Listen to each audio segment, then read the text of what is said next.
5ចែក38អត់បានអញ្ចឹងត្រូវទៅ8 8នេះវា8កាត់ពីកន្ទង់កាត់នឹង8 5វាមាន3ប្រមាណដង3ម្ដង1 8ដង8 1 3ដង3 8ដក8 0 5ដក3នៅសល់2ហើយចែកនឹង38អត់បានលេខ9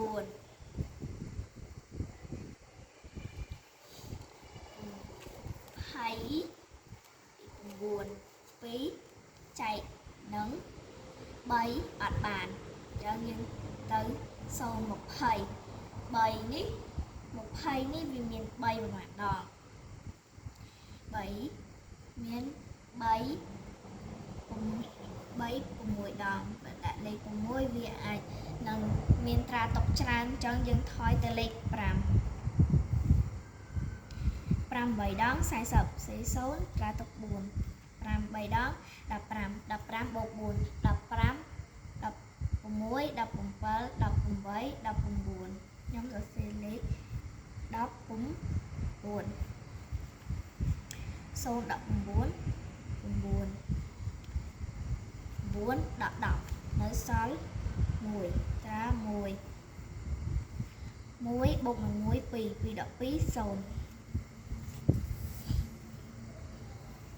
1ចែក3អត់បានអញ្ចឹងយើងទៅ9 19នេះវាមាន3ប្រមាណដងវាមាន3 6ដង6វា3 19ចែកនឹង38អត់បានអញ្ចឹងយើងត្រូវថែមលេខ0រួចកាត់ក្បៀល0 190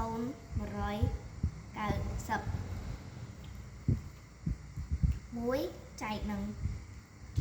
1ចែក3អត់បានអញ្ចឹងយើងទៅ19 3នេះវាមាន19នេះវាមាន3ប្រមាណដង3 6ដង6វាអាចនឹងលើសអញ្ចឹងយើងវាមានត្រាតុកច្រើនអញ្ចឹងយើងត្រូវថយទៅលេខ5 5 8ដង40សេលេខ0ត្រាតុក4 5 3ដង